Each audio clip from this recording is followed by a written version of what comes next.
partamos con algún tema entretenido esta semana.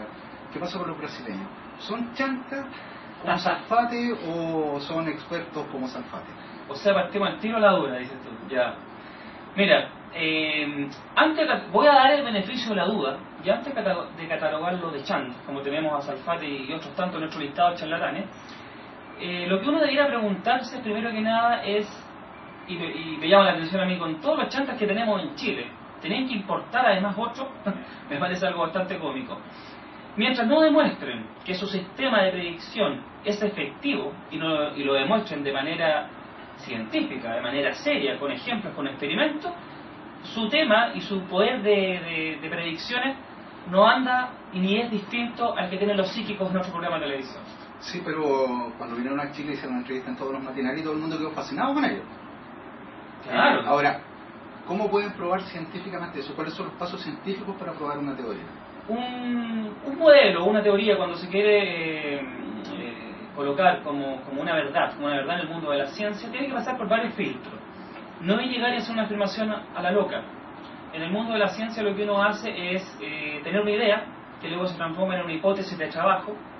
Posteriormente esa hipótesis tú la llevas a la práctica, la pruebas una cantidad de veces, es falseable también, es decir, puede que tu hipótesis sea falsa y por lo tanto la desechas y tomas otra, y cuando esa hipótesis logra pasar todo esto espacio y se logra y se transforma en una teoría que es replicable también por tus pares, porque en ciencia lo que uno hace, o en humanidades también cuando publica algún artículo, es escribir algo que pasa a la revisión de tus pares, es decir, de todas aquellas personas que al igual que tú son capaces y competentes en el tema que tú estás pregonando. ¿De la misma área? De la misma área. ¿Tienen que ser sismólogos los que revisan? Por supuesto, tienen que ser sus pares, tienen que ser los especialistas. Si tu idea pasa todas esas pruebas, ese paper o esa publicación, que ellos dicen que van a hacer, pasa todos estos requisitos, se transforma en una publicación. Una publicación que, esto es importante decirlo, tiene distintos grados podríamos decir, de veracidad, porque algunas publicaciones, las mejores en el mundo, se publican en dos revistas principales que son Nature y Science, las mejores revistas. Si tú logras publicar algo ahí, ya eres un máster, digamos, en la materia que estés pregonando. Pero también hay otras revistas que tienen menor índice de impacto, son un poquito que requieren menos requisitos, digamos, y también puedes publicar. Por lo tanto, una publicación, para que sea científica y sea validada por tus pares, tiene que tener también lo que se llama citas. A ti te tienen que citar otros científicos sobre tu trabajo y les va dando más validez a tu teoría. ¿Qué significa eso? Que yo empiezo a evaluar tu trabajo y a hacer mi propio trabajo basado en tu tesis. Exactamente, y tú vas haciéndole citas. Que no es lo mismo que publicar algo en mi sitio web, por ejemplo, y citarme yo mismo infinidad de veces. Eso no se logra eso. Y con respecto a esta gente, fíjate que una de las dudas, como el escepticismo plantea la duda, una de las primeras cosas que a uno le llama la atención es cómo un grupo de publicistas, de cineastas, de cientistas sociales se transforman de pronto de un día para otro en expertos en un tema que tiene que ver con la geología, que tiene que ver con la ciencia, que tiene que ver con especialistas, y ellos en 2 años logran cambiar el paradigma de los estudios que tienen que ver con sismos, que lleva más de 100 años. Eso es una cosa que te llama la atención. Y claro, porque ninguno de ellos es científico. Ninguno de ellos es científico, salvo un asesor que dicen ellos tener de la Universidad de Brasilia, que es el científico que supuestamente está a cargo de este paper. Déjame dudar en esto, y déjame ser escéptico, y te voy a decir que lo más probable, y esto se lo copié a un tuitero por ahí, que le vi en las redes sociales, lo más probable es que la única publicación que ellos demuestren en junio va a ser un libro de predicciones y que va a tener como prólogo a nuestro querido Juan Andrés Salfate. Él va a prologar ese libro, lo más probable. Ahora, este científico, me decías tú que en algún momento reculó y no quiso darle todo su apoyo. ¿Cómo fue eso? Mira, hay un blog muy entretenido para la gente que ya le gusta esto del pensamiento crítico y del escepticismo, que se llama El Reptiliano Escéptico. Y en este blog, por ejemplo, ustedes podrán ver quiénes son realmente estas personas. Por ejemplo, mira, vamos a empezar con Igor Machado. Igor Machado, uno de los que forman parte de este grupo brasileño. Él está formado en medios de comunicación y publicista. André Galván, licenciado en Comunicación Social. Y el científico, bueno, Haroldo Maciel, que estaba en todos los programas, estudió en la Universidad de Cuiabá. Y su área de especialización, fíjate que son la lingüística las letras, el arte y el cine.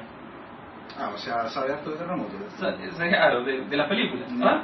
Y el científico que ellos dicen tener se llama George Sanleo. Él es del Instituto de Geociencia de la Universidad de Brasilia. ¿Ah? El escéptico norteamericano le mandó un par de correos, y esto es lo que él respondió, que es súper interesante. Primero, confirma que Haroldo trabaja en un proyecto para predecir terremotos, pero que aún no está terminado, es decir, un proyecto inconcluso. Confirma que Haroldo también no es geólogo. Bueno, démosle el beneficio de la duda, y no porque no sea geólogo puede opinar sobre el tema. Pero cuando se le pregunta cuál es su vinculación con Quiet Red Alert, él dice que no tiene ninguna responsabilidad por lo que ellos digan. Y también dice que hablará con Haroldo sobre las falsas alarmas que se están dando, porque este es un tema importante. Cuando yo anuncio temblor y terremoto, generalmente estoy trabajando con la emoción de las personas, es decir, estoy apelando a emociones básicas como el miedo. En personas aparentemente normales no sería gran problema, pero cuando tú tienes angustia, estás pasando por periodos críticos, o tienes, estás preocupado por tu familia, lo más probable es que estas alertas de temblores, estas alertas de terremoto, te preocupen bastante, y puede llegar el momento en que alguna persona con una angustia exagerada pueda tener algún problema médico, un médico importante. Y ahí hablaba yo otra vez en un programa de televisión con respecto a cuál es la legislación que en Chile tenemos con respecto a eso. Es decir, porque estos tipos pueden decir cualquier cosa, así como otros personajes de televisión anuncian cataclismos, filas de mundo y una serie de otras cosas. ¿Cuál es la responsabilidad legal que le compete al canal de televisión que transmite eso? ¿A quién la dice? Fíjate que en Chile no tenemos una legalidad al respecto. O sea, yo puedo decir ahora incendio, se va a quemar todo el centro, arranquen, y después de dejar la arrancadera, un montón de heridos, a mí no me pasa nada. Absolutamente nada, no hay ninguna legislación que te compete a ti o te meta en algún problema legal.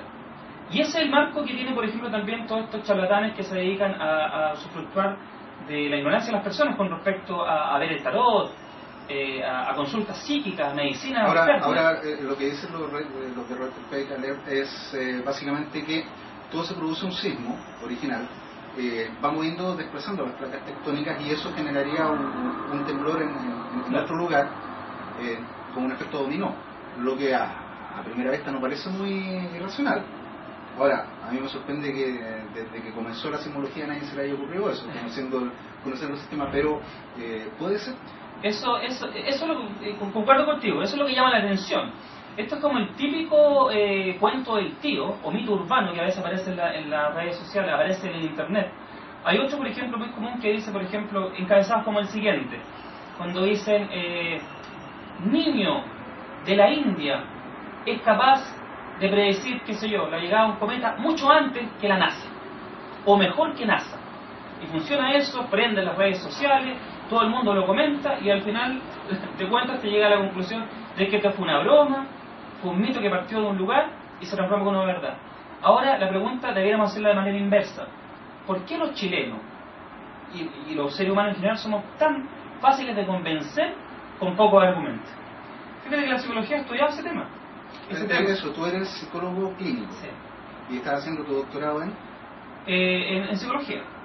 En psicología de la investigación, principalmente. Fíjate que ese se llama el efecto Barnum. El efecto Barnum quiere decir de que cuando yo hago explicaciones generalistas, como por ejemplo cuando hago predicciones, yo explico algo de manera generalista y doy poco detalle, lo más probable es que logre un efecto en las personas que me escuchan. Un efecto persuasivo que es mucho mayor al efecto que yo podría lograr si, no sé, pues tuviéramos, por ejemplo, académicos del Departamento de Geofísica de la Universidad de Chile hablando sobre temblores y terremotos. Yo te aseguro que ese programa lo va a ver mucho menos gente que el que tenga a Haroldo Maciel o a Salfate hablando. Claro, lo que pasa es que tiene que ver con una cuestión cultural también.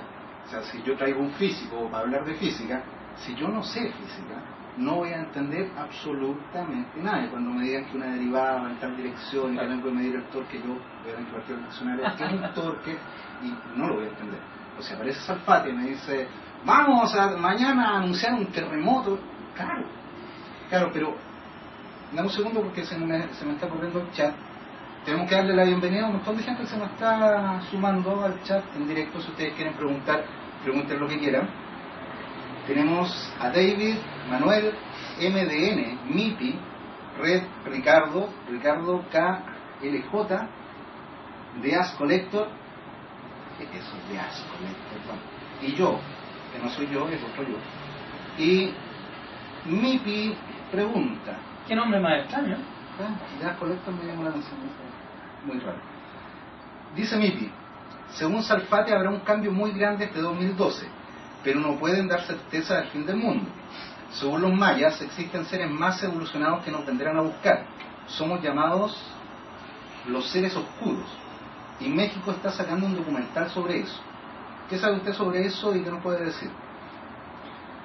Que eso nuevamente es una cantidad enorme de información que no tiene ningún respaldo científico. Yo generalmente estas informaciones y a estos personajes que se dedican a difundirlas los llamo personajes del clan del columpio.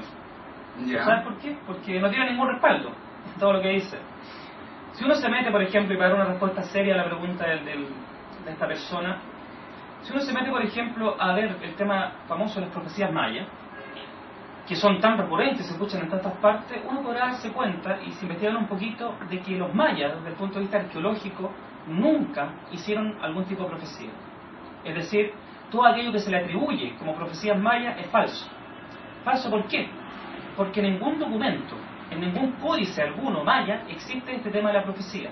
La única piedra que tiene algo que ver con esto, que es la silla de Tortuguero, que está en la región de Tabasco, habla de un cambio, nada más que eso. Ahora tú dices, bueno, ¿y cómo aprendió tanto el tema de la profecía? Aprendieron porque justamente escritores de ciencia ficción, como Sechara Sichinen, entre varios, que escribió un libro que se llama El 12º Planeta, anunció el tema de las profecías mayas, basado en otro libro de otro escritor de ciencia ficción, Albert Bertan Müller, que ya el nombre ya debía ser dudar, Albert Bertan Müller, que escribió otro libro en donde hablaba de la profecía de los mayas, basándose en la profecía que habían hecho los indios Hopis. Entonces una mezcolanza de cuestiones y de profecías que se le atribuyen a los mayas, pero ellos jamás anunciaron el fin de los tiempos. En México estos temas son como súper... Sí, claro. Yo creo que es el país que más cree en estos fenómenos. O sea, el biomagnetismo nació ahí, hay un montón de ciencias o pseudociencias que nacen en México. El tema de los ovnis es tomado a nivel gubernamental. O sea, el presidente que sale, el presidente que tiene que anunciar que va a revelar los secretos ovnis y qué sé yo. Y sobre esto de los mayas, el gobierno mexicano a fines del año pasado anunció que iba a revelar la segunda parte de la traducción de los códigos mayas, donde supuestamente venía otra profecía. Entonces estamos hablando de un gobierno asesorado por, supongo que por científicos serios. Es una pregunta interesante porque debes saber tú de que no todos los gobiernos son asesorados por científicos de corte que tú lo acabas de decir, de corte serio. Chile lo es, ¿no? En Chile... ¿Quién asesora el gobierno? Mira, yo me quedé en el tiempo en que Eric Goles fue asesor en el tema de ciencia del gobierno. Actualmente no sé quién estará a cargo de eso. Podríamos preguntarle a las redes sociales, los chiquillos deben saber. O sea, alguien sabe que nos diga que quién es el asesor científico del presidente Piñera. Sería muy bueno saberlo eso. Pero México, al igual que Chile, fíjate que también tienen otra estadística interesante que lo supe yo en la entrevista de hoy que vi para el programa de mañana, bienvenido, del matinal, donde México y Chile también es el país con mayor cantidad de animitas. Claro. El mayor, o sea, podríamos decir que somos países que estamos muy cercanos a lo que se llama el pensamiento mágico. El pensamiento mágico es aquel que viene del tema del animismo, que cuando se sistematiza se transforma en religión y posteriormente llegamos al mundo de la ciencia. Esta forma de pensamiento mágico es una forma primitiva que cumple un rol social, cumple un rol de solucionar problemas. Ahora, ¿por qué estas cosas llegan a nosotros y calan tan hondamente? Se debe a un tema de que en Chile no hemos sido capaces de desarrollar mucho lo que es la divulgación científica, el tema del pensamiento crítico en los colegios, que es un objetivo transversal, fíjate tú, fundamental en la escuela, pero que tú no ves ramos específicos que se desarrollen a desarrollar eso, el poder crítico de las personas. Tengo una pregunta que yo también me ronda, y me gustaría saber la opinión de quienes nos están viendo, es, ¿tiene que ver eso directamente con que en Chile tengamos un ramo de religión, que si bien es optativo, no tengamos un ramo de creencia científica o de estudios científicos que fuera obligatorio? Mira, comparto contigo plenamente esa opinión. De hecho, cuando se nos ha criticado por el hecho de criticar a la religión, nosotros en nuestro portal y en nuestras actividades, tú sabes que nosotros hace poco hicimos la apostasía colectiva 2012, que para la gente que no conozca el concepto es la renuncia formal a la Iglesia Católica. Nosotros y otras 30 personas renunciamos formalmente a que nos borran de los registros del catolicismo. Y nos han dicho que nosotros criticamos la enseñanza de la religión. La verdad que lo que nosotros proponemos es que un ramo entretenido sería, por ejemplo, estudio de religiones comparadas, que se hiciera en religión, pero que no obstináramos a nuestros chicos, sobre todo cuando eres niño y estás más dispuesto a creer estas cosas, en una religión particular. Porque no hay ningún niño católico y ningún niño musulmán. Son todos niños. Lo que venga después es algo que ellos mismos pueden elegir. Pero esa oportunidad no se da. Y con respecto al tema de la ciencia, a mí que también trabajo en un colegio, me toca el tema de que no logramos transmitir la motivación por el mundo científico a los chiquillos, a los más jóvenes sobre todo. A ver, pero ahí tiene que ver con prejuicios. Las matemáticas son difíciles, ciencias naturales es más complicado que religión. Yo no creo que sean difíciles. Fíjate que lo que pasa es que no tenemos profesores tan entretenidos en esas áreas. Porque cuando los que han tenido la suerte de tener profesores entretenidos en matemáticas, en física, en química, podrán decirte que la aprendieron muy bien. ¿Hay algún estudio que diga que un niño que no estudia religión, cuyos padres jamás le han inculcado la creencia en un ser espiritual, o en el viejito pascuero, o en seres que... O en el ratón de los dientes. O en el ratón de los dientes, que nunca le hayan enseñado eso, sea más racional, más inteligente o más capaz que un niño que sí cree en todas esas cosas y que además desarrolla una fijación por la religión que a veces es explotada por los padres. Mira. ¿Has visto a este niño peruano Sí, por supuesto. al que hace esa profecía? Claro. Mira, hay un autor que a la gente que le interesa estos temas puede ver con mayor propiedad, que es Richard Dawkins, que ha hecho un documental sobre estos temas relacionados con la influencia de la religión en los niños. La verdad que más que el intelecto, yo te podría decir que una persona que no tiene un adoctrinamiento religioso en su pequeña infancia, lo más probable es que sea una persona con mucho menos prejuicio y con mucha capacidad de aceptar, incluso más tolerante. Porque fíjate que siempre se critica al ateísmo o al escepticismo como intolerante, pero es la postura más tolerante que hay. Si cuando tú criticas, por ejemplo, a un Dios, cualquiera este sea, porque Dawkins también dice algo muy interesante, dice que todos somos ateos, al menos con respecto a un Dios. Porque si yo creo en el Dios católico, desconozco a Thor y a todos los otros dioses que podrían haber existido.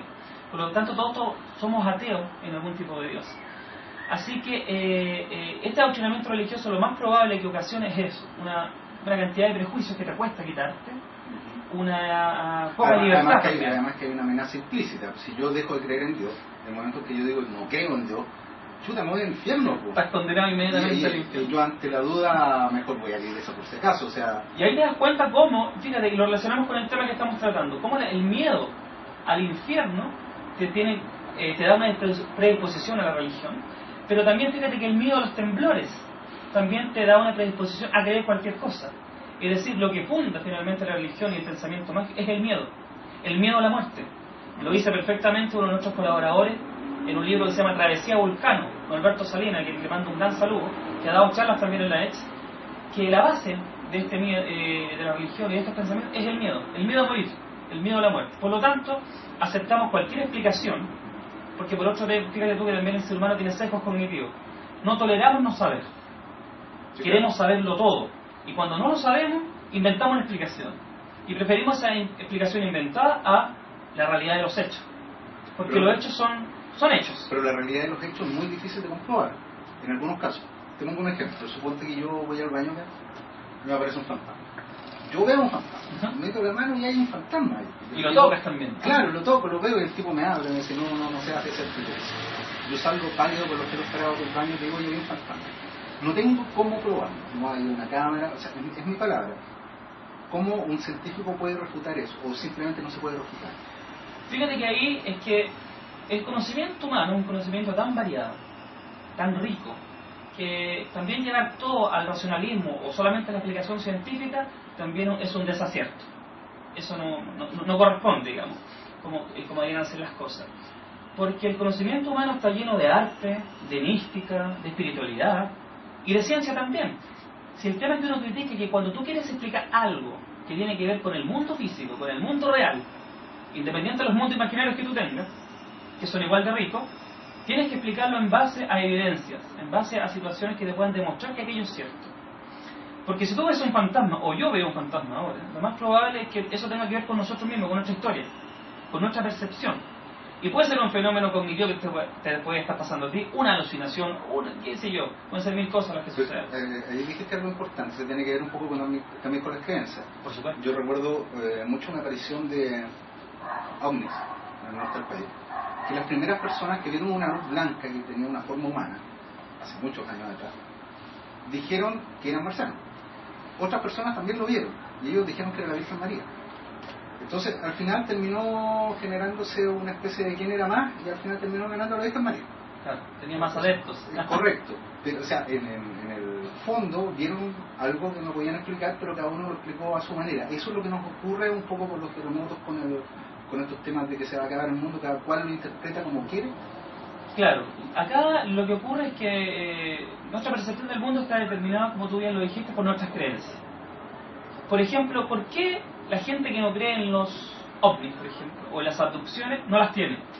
Sin embargo, y eso sí hay estudios, eso los conozco, donde generalmente las personas que tienen que ver con el tema de las abducciones, o sea, que dicen haber sido abducidos por extraterrestres, tienen una mayor predisposición a la parálisis del sueño, que es un trastorno muy común, y por otro lado, creen en el fenómeno.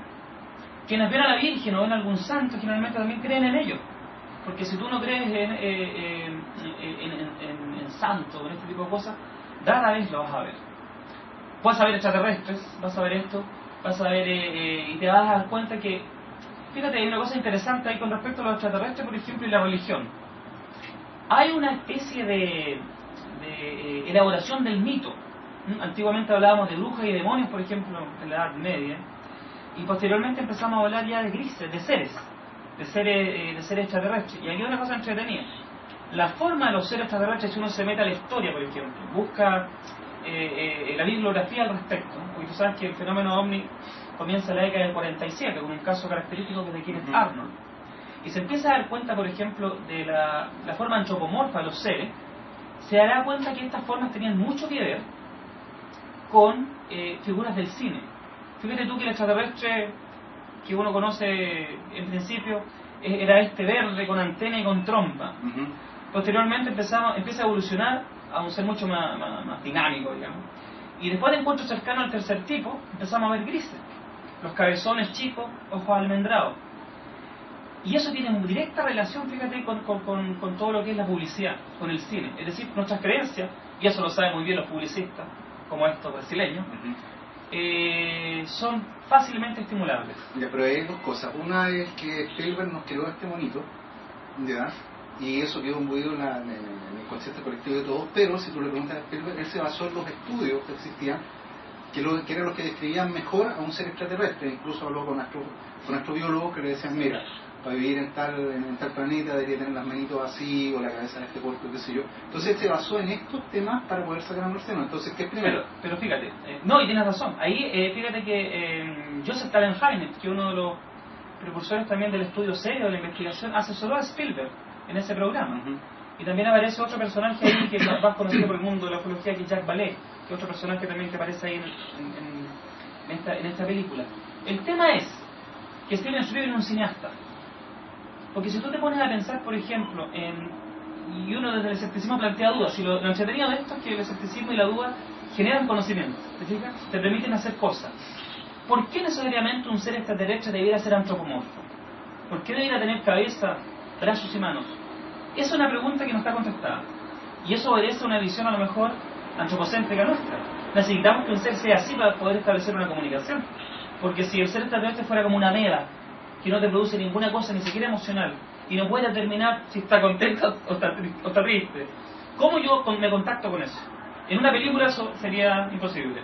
Por eso es que crear un ser con características similares a la nuestra nos da toda esta posibilidad de poder interactuar con él. Fíjate tú que la inteligencia artificial hoy trabaja en ese modelo, en crear humanoides capaces de interactuar contigo, incluso desde el punto de vista de las emociones. Porque tú te va a hacer mucho más fácil interactuar con algo. Tú con un PC, lo más probable que no interactúe. Aunque entretenido, fíjate que generalmente uno al computador de uno le pone nombre y lo trata masculino o femenino según corresponde. ¿Te has fijado? Cuando se echa a perder, ¿qué decir? Esta, claro, tal por cual. Y yo he visto a otras personas, mi hermano que trabaja en computación, que dice, ya pues, ya mi amor, vamos, funcione. Sí, claro. O sea, le atribuir claro, sobre intencionalidad. Natural a nosotros. Es natural a darle nosotros agenticidad a las cosas, a darle un cierto sentido, una intencionalidad. Estoy viendo nuestro chat que se transformó en una conversación re entretenida. Oye, pero hay una cantidad. Están conversando, pero están vueltos locos hablando sobre la tierra hueca. Alguien preguntó, me parece que fue Mipi, te preguntaba a ti, que hablara sobre la teoría de la tierra hueca, y David le contestó le hizo una tremenda respuesta, muy buena por lo demás, donde le explica por qué la tierra no es hueca. Y le preguntan si la tierra no es hueca, ¿por qué hay lava en los volcanes? ¿Por qué existe este sistema de lava en los volcanes? Porque claro, dice, pero si no es hueca, ¿de dónde viene la lava de los volcanes? Nuevamente David, suponemos que es un escéptico, hace una muy buena explicación sobre este tema. Pero, fíjate que es un tema podríamos, que mucha gente se lo plantea desde ¿cómo se llama este escritor del viaje al centro de la Tierra? Julio Verne. Julio Verne, que baja por un volcán y llega hasta el centro de la Tierra. ¿Por qué no es posible? Así nos contestamos a mire, va a salir un video en algún momento que lo hizo la Municipalidad de Maipú, en un congreso que estuve yo sobre el tema de justamente los ovnis, que me invitaron a participar, donde Fabio Serpa, que es un investigador ufológico argentino muy famoso, evolucionó en sus creencias y hoy plantea la idea de que los ovnis o los extraterrestres no serían extraterrestres, serían intraterrestres y vendrían de aquí, de la Tierra hueca.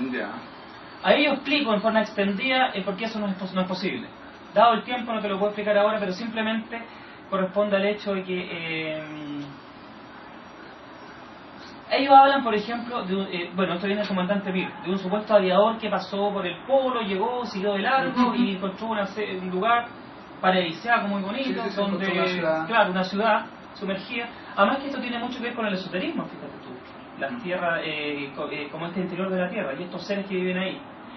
Pero como contesta ahí una persona que yo no alcanzo a leer por lo chiquitito de la letra, pero es bastante difícil que una Tierra sea hueca por varias explicaciones físicas, que podríamos a lo mejor en un futuro programa hablar con detalle, uno por uno, porque esto no es imposible. Hablan también de un sol interior, dicen que se iluminaría con un sol interior. Y eso es interesante porque fíjate que la estrella más pequeña, la más simple, tiene una cantidad de brillo y calor tan alto que sería imposible que existiera dentro de la Tierra. ¿Te fijáis? Una estrella no, pero podría haber una fuente luminosa. Ellos hablan de una fuente luminosa que no sería una estrella. Entonces, ahí ya entramos a discusiones, a ciertos problemas que tienen que ver con la idea. En teoría todo es posible. ¿Es posible que haya un sector hueco de la Tierra? La Tierra, hasta donde entiendo yo, y ahí podríamos invitar a algún día un geólogo que nos planteara, tiene distintos baches, pero es roca sólida. El interior de la Tierra es ígneo, por eso es que los volcanes emergen. Que alguien haya cavado un hoyo ahí gigantesco, como lo hicieron los rusos. No sé si has visto este video en YouTube donde muestran este famoso foco, una planta de petróleo. Correcto, claro, tiene no sé cuántos kilómetros ya, y es mira, esos datitos yo los tengo en una agenda que tengo por aquí, no traje hoy, pero de eso podemos hablar claramente con mayor detalle. Y qué bueno que estamos interactuando con todos ustedes. Y la idea de este programa y de esta iniciativa que tenemos ahora es lograr poder interferirlo y poder de manera recíproca aprender, yo de ustedes y ustedes de nosotros también. Sí, sería importante que pensando en el próximo programa, ustedes antes que terminemos nos manden de qué tema específico, de qué tema específico podríamos conversar, y si pueden nos mandan a nuestro correo que está ahí en la página, y así nos preparamos. Y cosas como para hablar, por ejemplo, el tema de la Tierra hueca, podríamos estar una hora y media hablando sobre el tema y debatiendo con ustedes específicamente ese tema, o cualquier otro, pues, fantasmas, abducciones o qué sé yo. A propósito de abducción, alguien pregunta si ha sido abducido. Y Mipi, de nuevo, si sabemos de alguien a quien le haya pasado eso. Bueno, en Chile tenemos dentro del mundo de las abducciones, fíjate que es bien entretenido, porque una de las primeras abducciones que le ocurrió a un brasileño, un señor de apellido Boas, él no solamente fue abducido, a propósito, se unió hace un rato Salfate, dice ahí, sino que además de haber sido abducido, fíjate que el tipo lo pasó bien. porque fue el primer encuentro triple X entre una persona y un extraterrestre. Lo pasó bien él con ahí la describe, el famoso caso Filas Boas. Posteriormente, bueno, en Chile tenemos el caso más famoso de abducción que tiene que ver con el cabo Armando Valdés, ¿no? En Putre. Ese es uno de los casos más emblemáticos con respecto a Chile, a nivel internacional también, es muy conocido. Me tocó tenerlo también, tengo un audio que un día podríamos mostrar de la entrevista que le hice yo en Radio Agricultura. ¿Tú conversaste con él? Conversamos directamente con él. Le hicimos la pregunta y él, lo que pasa es que el cabo Valdés, fíjate que ahora ha cambiado su relato. Él ya no lo plantea como una abducción, no lo plantea como una abducción extraterrestre, porque las ideas también y las creencias van cambiando en el tiempo. Él ahora está en una etapa... Aclárame esto, lo recuerdo. Yo tuve un contacto, no extraterrestre, contactado. En ese momento dije, un fantasma. Con los años, supongo que le he buscado explicaciones por diferentes partes. Yo estaba muy cansado, había un brillo de luz que a lo mejor, no sé, un montón de explicaciones que van distorsionando mi teoría inicial, que en el momento que lo vi yo dije, un fantasma. O sea, nadie me sacó de ahí, además no estaba solo. Lo que vimos un fantasma. El tema es que con el tiempo, mientras unos siguieron creyendo en la teoría del fantasma, yo la fui, por mi formación escéptica, la fui desplazando. Le pasó eso al cabo Valdés, que en su momento vivió algo que nadie le quiso creer y porque lo tildaban loco. El tipo va cambiando su relato para poder ser aceptado. Fíjate que más que el cambio de relato de él obedece a estas circunstancias y muchas otras más, porque el peor elemento de una investigación de cualquier tipo es el testimonio. Es decir, la evidencia que se basa en base a lo que yo digo, en base a mi testimonio, es el peor tipo de evidencia. ¿Por qué? Porque el ser humano tiene muchos sesgos. Nuestra memoria va cambiando. Nosotros generalmente tenemos, por ejemplo, el sesgo de confirmación, que es el que tiene que ver está determinado por mis creencias. Es decir, si yo creo, por ejemplo, en la Virgen María, lo más probable es que cualquier evento metafísico que me ocurra, yo lo asocie a ese fenómeno. Y todos aquellos fenómenos que tengan otra característica y que no tengan relación con esta, yo los voy a ir desechando. Por ejemplo, los el profeta Elías. A él se lo llevaron, vio el cielo, y este otro Enoch, que a mí me encanta, me fascina, lo leí como 20.000 veces el libro de Enoch, porque el tipo hace un relato de tal naturaleza que si tú crees en ovni o en seres extraterrestres, es los carros pero a la mata, claro, los carros de fuego se lo llevaron, vio los 7 cielos, lo recorrió, vio un ejército, o sea, vivió a Dios sentado en su trono. O sea, ese relato desde el punto de vista religioso es Dios, pero si tú lo miras con otro... Si lo miras desde el punto de vista, por ejemplo, con esta creencia ufológica, lo verás como evidencia de seres extraterrestres. Y si lo ves desde otro punto de vista, podrás ver, no sé, por la evidencia, no sé, del demonio o cualquier otra cosa. ¿Tú has estudiado ese tema específicamente de Enoch y de estos profetas que... Mucho antes de que... Tenemos un especialista en la agrupación que, si tú me autorizas, yo lo puedo traer. No, idea que sí. Don Daniel Durán, que es un experto en esos temas. Ya. Porque en esto, fíjate que, y qué bueno que lo aclaremos ahora, el señor que ustedes tienen acá presente no es un todólogo. Es decir, yo tengo una formación en ciencia y en humanidades, pero tampoco lo sé todo. Por lo tanto, cuando preparamos un programa, si ustedes nos proponen un tema, yo lo preparo en la semana. Pero lo bueno que tenemos en la asociación es que tenemos especialistas en distintas áreas. Entonces, podríamos hacer un tema especial sobre depende, y los no, él es un maestro que te puedo traer y él te va a explicar acá con lujo de detalle todos esos temas. Porque fíjate que cuando tú refutas algo a alguien y esa persona se enoja contigo, te pide esta idea de la todología. Es decir, usted no sabe de esto, entonces ¿por qué opina sobre este tema? O dígame usted, ¿por qué las estrellas brillan? ¿No? Y uno tendría que, se supone, tener esa respuesta. Pero obviamente, como tú y como yo, no la tenemos. Somos seres imperfectos, somos humanos. En ese caso tenemos que estudiar, que hay que aprender. Él lo sabe todo. Fíjate que siempre el charlatán tiene la característica de ser un todólogo. Ellos lo saben todo. Pero uno está limitado.